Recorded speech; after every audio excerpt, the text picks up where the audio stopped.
ವೀಕ್ಷಕರ ನಮಸ್ತೆ, BN TV ಕನ್ನಡಗೆ ಸ್ವಾಗತ. ಪಹಲ್ಗಾಮ್ನಲ್ಲಿ ಉಗ್ರರು ಗುಂಡಿನ ದಾಳಿ ನಡೆಸಿ 26 ಮಂದಿ ಅಮಾಯಕರನ್ನ ಬಲಿ ಪಡೆದುಕೊಂಡಿದ್ರು. ಇದಕ್ಕೆ ಪ್ರತ್ಯುತ್ತರವಾಗಿ ಭಾರತೀಯ ಸೇನೆ ಪಾಕ್ಗೆ ನುಗ್ಗಿ ಉಗ್ರ ನೆಲೆಗಳನ್ನ ಧ್ವಂಸ ಮಾಡಿತ್ತು. ಅಷ್ಟಾದರೂ ಬುದ್ಧಿ ಕಲಿಯದ ನರಿಬುದ್ಧಿ ಪಾಕ್ಗೆ ಭಾರತ ದೊಡ್ಡ ಹೊಡೆತ ಕೊಟ್ಟಿದೆ.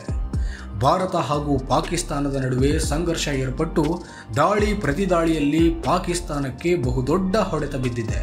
ಮಾಹಿತಿಯ ಪ್ರಕಾರ ಭಾರತದ ಕ್ಷಿಪಣಿ ದಾಳಿಗೆ ಪಾಕಿಸ್ತಾನದ 10 ಸೇನಾ ನೆಲೆಗಳು ಧ್ವಂಸವಾಗಿವೆ ಎನ್ನಲಾಗಿದೆ. ಅದರಲ್ಲೂ ರಾವಲ್ಪಿಂಡಿಯಲ್ಲಿರುವ ಪಾಕ್ನ ಪ್ರಮುಖ ನೂರ್ ಖಾನ್ ವಾಯುನೆಲೆ ಛಿದ್ರವಾಗಿದ್ದು, ಇದರಿಂದಲೇ ಪಾಕಿಸ್ತಾನ ಬೆದರಿ ಒಪ್ಪಂದ ಮಾಡಿಕೊಂಡಂತೆ ಎನ್ನುವ ಪ್ರಶ್ನೆಗಳು ಎದ್ದಿವೆ. ಮತ್ತೊಂದೆಡೆ ಒಪ್ಪಂದದ ವೇಳೆ ಭಾರತವು ನಮ್ಮನ್ನ ಕೆಣಕಲು ಬಂದವರನ್ನ ಬಿಡುವ ಮಾತೇ ಇಲ್ಲ ಎನ್ನುವ ಮಾತನ್ನು ಕೂಡ ಹೇಳಿಬಿಟ್ಟಿದೆ. ಭಾರತ ಸೇನಾಪಡೆ ನಡೆಸಿದ ಪ್ರತಿದಾಳಿಯಿಂದ ರಹೀಮ್ ಯಾರ್ ಖಾನ್ ವಾಯುನೆಲೆ ಧ್ವಂಸವಾಗಿದೆ. ಈ ಸಂಬಂಧ ಪಾಕಿಸ್ತಾನ ನಾಗರಿಕ ವಿಮಾನಯಾನ ಪ್ರಾಧಿಕಾರ ಹೊರಡಿಸಿದ ನೋಟಿಸ್ನಲ್ಲಿ ತಿಳಿಸಲಾಗಿದೆ. ಭಾರತ ಮಿಲಿಟರಿ ದಾಳಿ ಹಿನ್ನೆಲೆ ವಾಯುನೆಲೆಯಲ್ಲಿರುವ ಏಕೈಕ ರನ್ವೇಯನ್ನು 1 ವಾರದವರೆಗೆ ಕಾರ್ಯನಿರ್ವಹಿಸುವುದಿಲ್ಲ ಎಂದು ನೋಟಿಸ್ನಲ್ಲಿ ಉಲ್ಲೇಖ ಮಾಡಲಾಗಿದೆ. ಈ ರನ್ವೇ ಇಸ್ಲಾಮಾಬಾದ್ನಿಂದ 10 ಕಿಲೋಮೀಟರ್ ದೂರದಲ್ಲಿದೆ. ಪಾಕಿಸ್ತಾನದ ಮಿಲಿಟರಿಯ ಮುಖ್ಯ ಸಾಗಣೆ ಕೇಂದ್ರದಲ್ಲಿ ನೂರ್ ಖಾನ್ ವಾಯುನೆಲೆ ಕೂಡ ಒಂದಾಗಿದ್ದು, ಯುದ್ಧ ವಿಮಾನಗಳಿಗೆ ರೀಫಿಲಿಂಗ್ ವ್ಯವಸ್ಥೆಯನ್ನು ಇದು ಒಳಗೊಂಡಿದೆ. ಇದು ಸೇನೆಯ ಹೆಡ್ ಕ್ವಾರ್ಟರ್ಸ್ ಪಕ್ಕದಲ್ಲಿದೆ. ಪಾಕಿಸ್ತಾನದ ನ್ಯಾಷನಲ್ ಏರೋಸ್ಪೇಸ್ ಸೆಂಟರ್ ಇರುವ ಬೇನಜೀರ್ ಇಂಟರ್ ನ್ಯಾಷನಲ್ ಏರ್ಪೋರ್ಟ್ ಸಹ ಸನಿಹದಲ್ಲಿದೆ.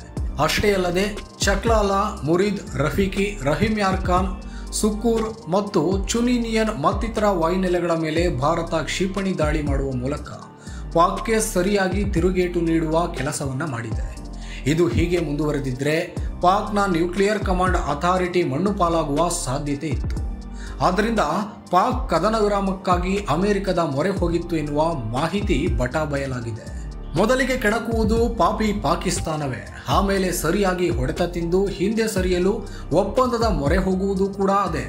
ಕದನ ವಿರಾಮದ ಒಪ್ಪಂದಕ್ಕೆ 2 ರಾಷ್ಟ್ರಗಳು ಒಪ್ಪಿದ್ದವು. ಇದಾದ ಮೇಲೂ ಒಪ್ಪಂದ ಮುರಿದು ಶ್ರೀನಗರದ ಮೇಲೆ ಪಾಪಿ ಪಾಕಿಸ್ತಾನ ಡ್ರೋನ್ ದಾಳಿ ಮಾಡುವ ಮೂಲಕ ನೀಚತನ ತೋರಿಸಿತು. ಹಾಗಂತ ಭಾರತದ ಸೈನಿಕರೇನು ಕೈಕಟ್ಟಿ ಕೂರಲಿಲ್ಲ.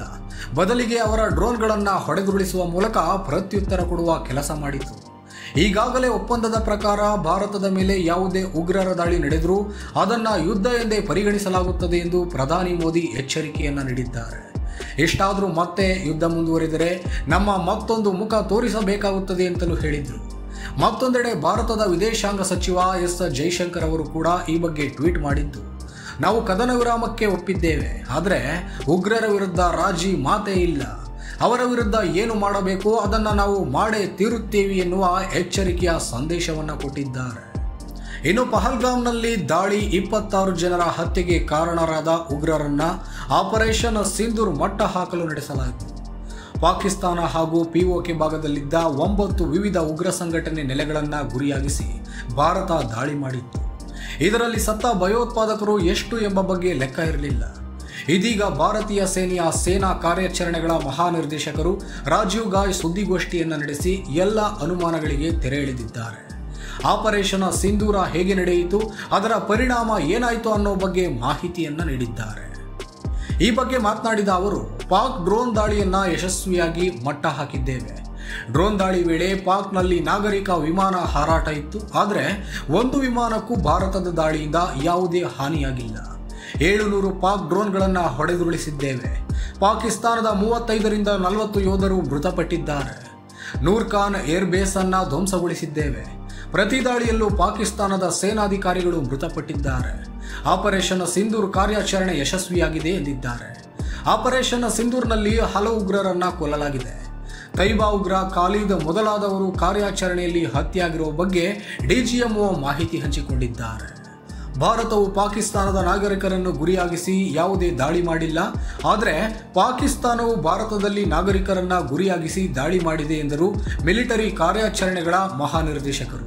ಆದಾಗ್ಯೂ 2 ದೇಶಗಳ ನಡುವಿನ ನೇರ ಮಾತುಕತೆಯ ಮೂಲಕ ಈ ಒಪ್ಪಂದಕ್ಕೆ ಬರಲಾಗಿದೆ ಎಂದು ಸರ್ಕಾರ ಹೇಳಿದೆ.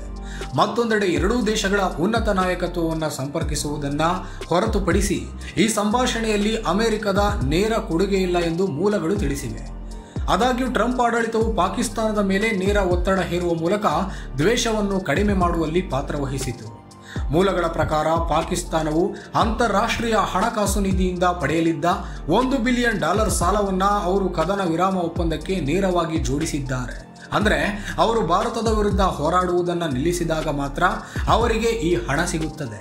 ಭಾರತದ ತೀವ್ರ ವಿರೋಧದ ನಡುವೆಯೂ ಪಾಕಿಸ್ತಾನಕ್ಕೆ $1 ಬಿಲಿಯನ್ ಮೊತ್ತದ ಬೇಲ್ಔಟ್ ಪ್ಯಾಕೇಜ್ ನೀಡಲು IMF ನಿರ್ಧರಿಸಿದೆ.